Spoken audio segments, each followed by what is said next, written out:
Alright, in this video we're going to look at how to simplify rational expressions. Okay, and the first thing we want to identify is, what does rational expression mean? Well, rational expression is just an algebraic fraction. Okay, it's a fraction that involves numbers, variables, expressions, whatever. That's what a rational expression is.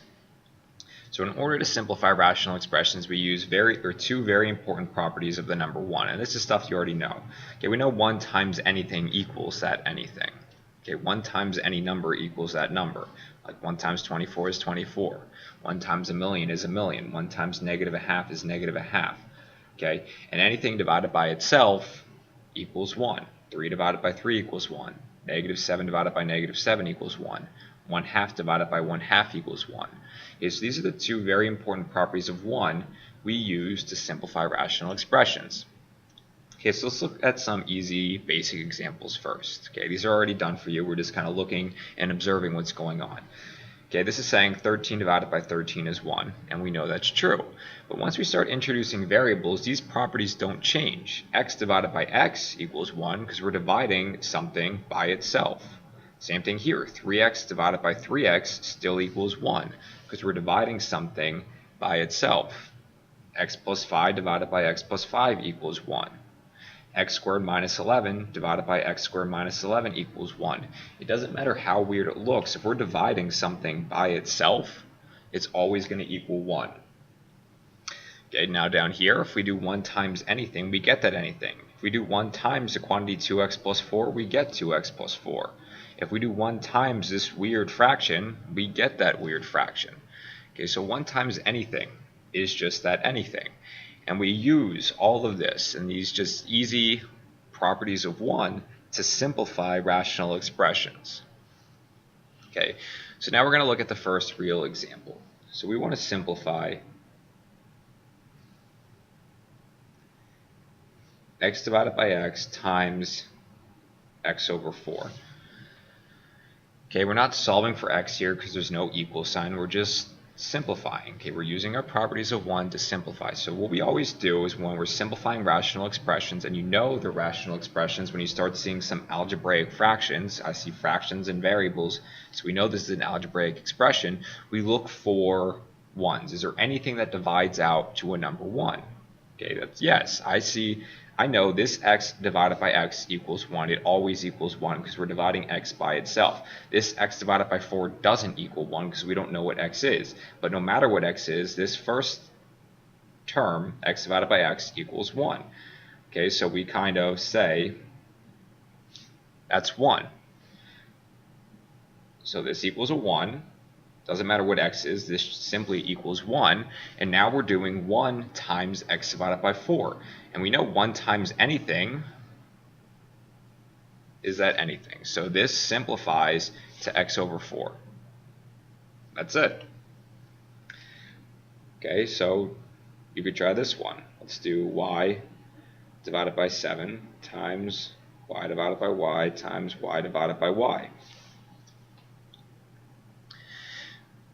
Okay, and I mean it is this easy. Okay, we notice y divided by 7 doesn't equal 1 because we don't know what y is, but I see this y divided by y equals 1.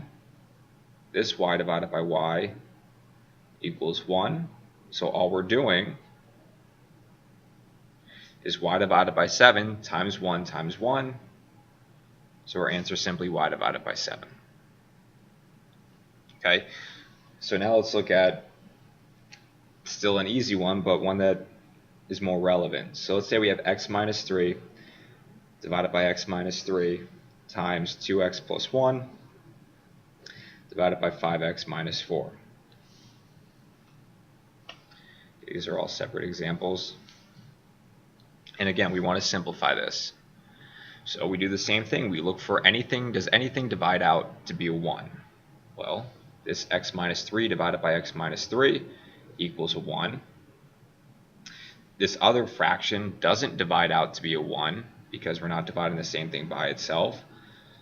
So we're doing 1 times this weird fraction. So our answer is that weird fraction. 1 times 2x plus 1 over 5x minus 4 is 2x plus 1 over 5x minus 4. And the whole idea with simplifying is just making it nicer and neater. Okay, this is simpler than this original expression was because we got rid of some of the terms. Okay, we kind of condensed everything and just made it shorter, smaller, better. Okay, so let's look at another one. Let's say we have 3x minus 4 times x plus 7 over 4x times 3x minus 4. Okay, now we're starting to get a little more like the examples we're actually going to see in textbooks, on tests, and on the keystones. Okay, so we still want to simplify this. Okay, there's a lot of stuff going on here, and we want to know, can we make this simpler? Can we reduce anything down?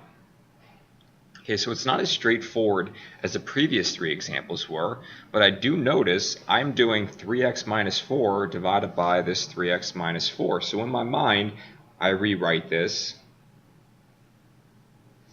as 3x minus 4 divided by 3x minus 4 times, because that's what we're doing here, we're multiplying x plus 7 over 4x. Okay, again, for now we can rewrite it, but eventually this is going to be done in your mind. Okay, so we see all we're doing is division. So we're dividing 3x minus 4 divided by 3x minus 4. And since these are both multiplying, we're multiplying by the fraction x plus 7 over 4x. Now I know 3x minus 4 divided by 3x minus 4 equals 1. So all I'm doing is 1 times x plus 7 over 4x, and this doesn't equal 1. X plus 7 isn't being divided by itself, and we can't break this up anymore. So our answer is just x plus 7 over 4x. As we can see, is a lot nicer, and shorter, and easier to work with than this original expression was. Okay, so why don't you try one like this before we look at kind of the actual examples that we're going to see.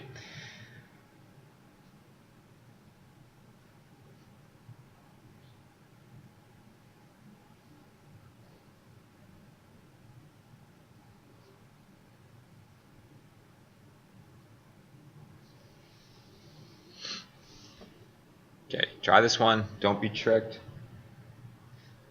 and then press play when you're ready to check your answer. So again, we see that we have an algebraic or a rational expression, so we have an algebraic fraction. We see we have a fraction, so we're going to use our properties of 1. So the first thing we want to identify is, are we dividing anything by itself? So we have to reorder this in our mind. So I see we're doing 2x plus 7 divided by 2x plus 7. So in my mind, or in our minds, we're going to think of, we're doing 2x plus 7 over 2x plus 7 times x minus 14 divided by x plus 14.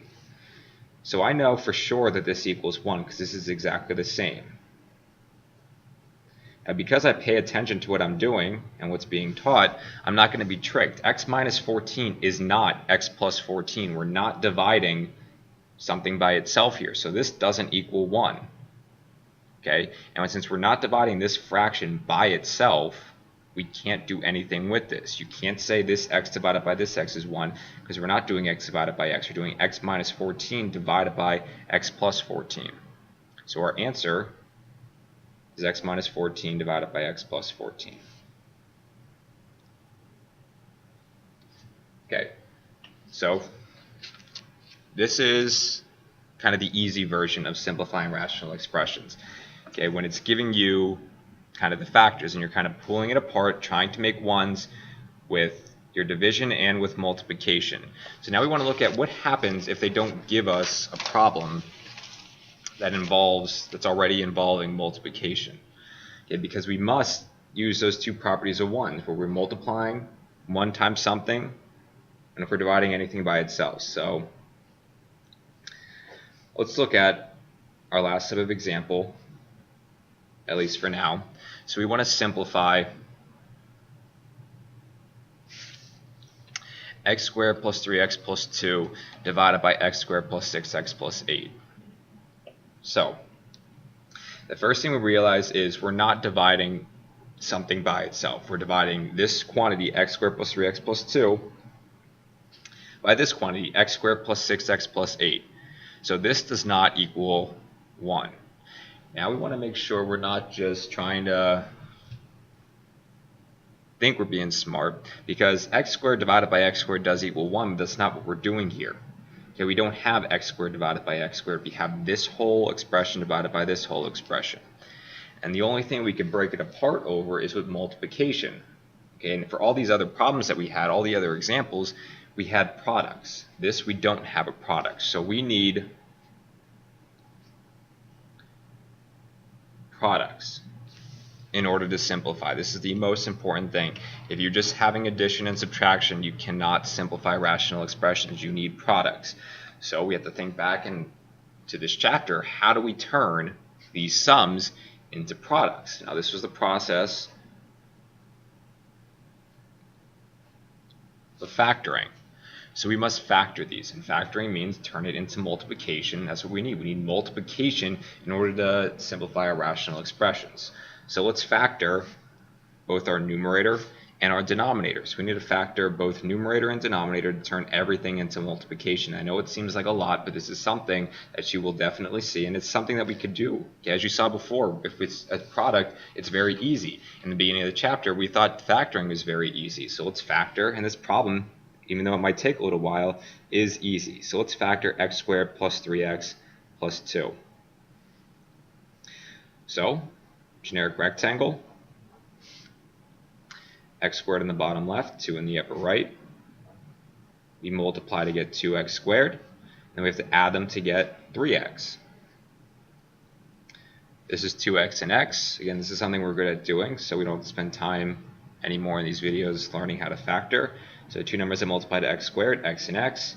X times 2 is 2x, x times 1 is x. So this, the numerator factors into x plus 2 times x plus 1. Okay, that's what our numerator factors into. Now our denominator, we want to factor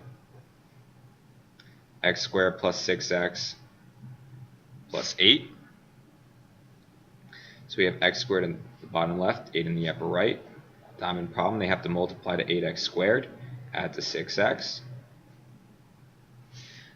That's 4x and 2x. So we fill these in. X, this is 4, this is 2. So this factors into x plus 2. Or the denominator factors into x plus 2 times x plus 4. Now, we see that this is actually an easy example. We know what to do here. Okay, we look for ones. Now we could look for our ones because we have multiplication. We have multiplication. That's multiplication. And once we have multiplication, we can start using the properties of 1 to simplifying our rational expressions. Okay, I know x plus 2 divided by x plus 2 equals 1. And now I'm doing 1 times x plus 1 over x plus 4 because we have multiplication here. Up here we didn't have multiplication, so we couldn't do or use our two properties of 1. Now we do. So now our answer is simply x plus 1 over x plus 4. And as you can see, this fraction is a lot nicer, neater, and easier to work with than this original one was. Okay, and even though it looks like this problem took a long time and it was a lot of work, all this work is easy. Factoring is easy. We know how to factor now. Okay. Once we have it like this, once we have our products, we know how to simplify, because all we're doing is looking for things that are exactly the same, dividing them out, and we know multiplying by 1 is just that same thing. Okay, so let's try, you try this one. Okay, you're simplifying this.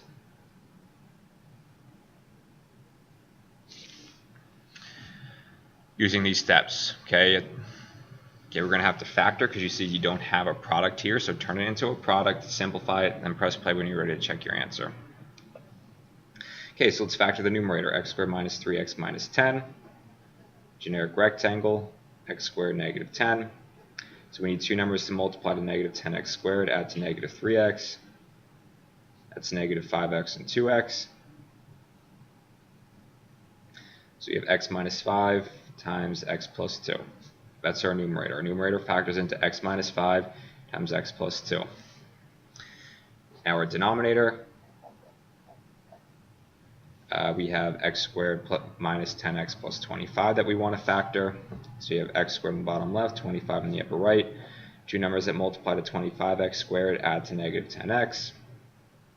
That's It's negative 5x and negative 5x. Again, if you do all your homework and practice and listen in class, you could factor this quickly too. So you have x minus 5 times x minus 5 is our denominator. That's what our denominator factors into. Okay, and that's what you should have got. So now we notice that x minus 5 divided by this 1 x minus 5 equals 1. We can't divide by both. We can only divide by just one number divided by itself. So we have 1 times x plus 2 over x minus 5. So our answer is x plus 2 over x minus 5. Again, that's nicer, neater, and simpler than this original expression was. So if you need more examples still, refer to the textbook or some of the other online resources.